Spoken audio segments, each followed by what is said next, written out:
Gather round, wayward travelers, vagabonds, drifters, and aimless bounders. Stay a spell and listen to a bit of the history of Middle-earth, a tale unheard of, buried deep in the sands of time and near forgotten to the wise.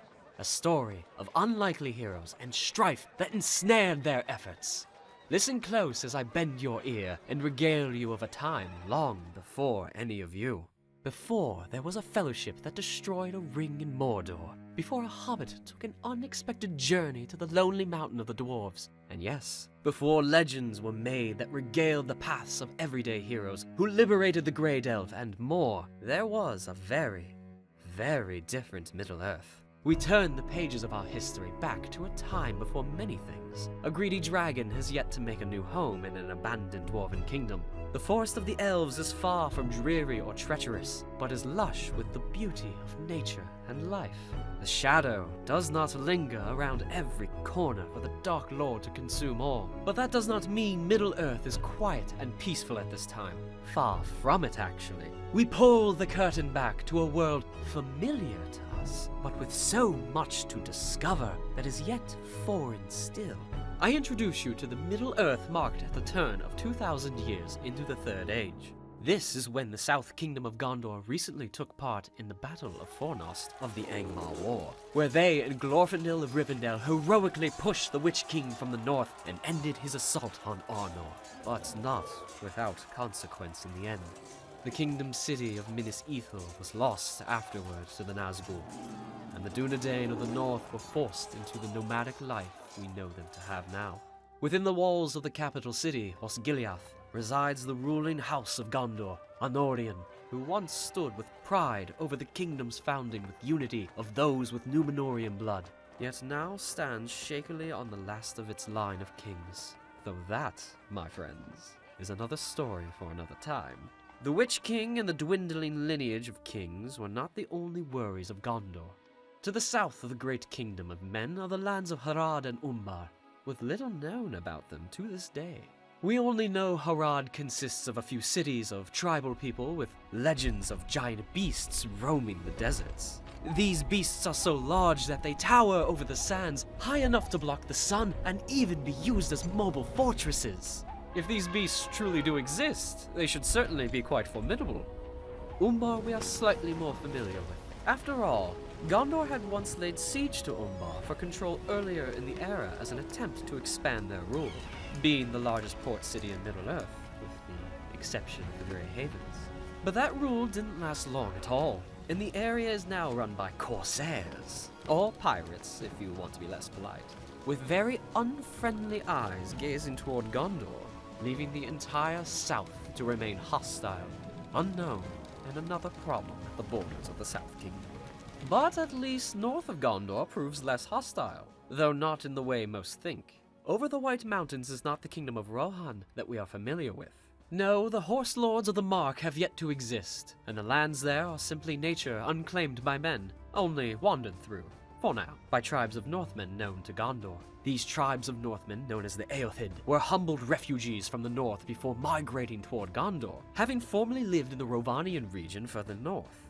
The neighboring Rovanian region was a kingdom in name, depending on who you talked to, but it was a land that several princes ruled together. That is, until the great plague of such a disastrous pestilence utterly devastated the region centuries ago and killed more than half of its people. This gave a confederacy of men from the east, known as the Wain Riders, ample opportunity to attack while Rovanian was weak. This utterly destroyed what was left of the kingdom from the plague. Yet, with the help of Gondor, these invading men were drawn out quickly by the remaining Northmen, and those tribes in the South Kingdom became allies moving forward with time. After this threat had finally gone and peace reached the region, the Eothid could migrate throughout their land and beyond to heal and recover what was lost, resettling between the White Mountains bordering Gondor in the south and the Grey Mountains bordering the Rovanian region in the north. It would still be some centuries, however, before woodmen settlements and Bjorn's humble abode would exist in the area. Ah, but what of the elves in Mirkwood, you ask? Were they affected by the plague and the men of the East? No, not at all, but they were affected by other events in history. One especially that stings to this day still for our immortal friends. On the eastern side of the Rohavanian region is the tremendously lush forest, the Greenwood. The land of the elves at this time was not entirely evil as we know it now, with spiders far too giant for my liking. Instead, the forest paths were for once welcoming for adventurers and travelers to journey through. Within the woodland realm of the elves, however, there was one problem: the Last Alliance. The Last Alliance of the elves and men may have overcome a war against Sauron in the Second Age, several thousand years ago, but the mighty elven king Thranduil and his people suffered greatly, losing his father among many others. To an immortal mind, the wound was still fresh. Mourning were the elves of Greenwood, despite the healthy forest and having rid of Sauron. And the notorious elven isolation would begin to take root at this time. As I mentioned, the forest was safe to journey through, allowing adventurers and travelers to safely wander further east of the elves and to the lonely mountain, Erebor. Lake Town and Dale do not exist near the mountain, as of yet, but it is the new dwarven kingdom under the mountain with King Thrain I at the helm that attracts those seeking better life and fortune. Also here in the east lies Rhûn. According to history, the first men and dwarves awoke here, and some elves also traveled here instead of their journey to the west, becoming known as the Avari. From here are also the Easterlings, or Men of the East, and Wain Riders that attacked Rovanion and Gondor after the Great Plague. Yet akin to the Haladrim lands south of Gondor, little is known of what lies east of the Lonely Mountain. Though, stories have it that Khamûl, an Easterling king, eventually became a Nazgûl. They call him Shadow of the East, and they say that if you listen closely to the gentle breezes of the grasslands in the east, you can hear his distant ghostly wails.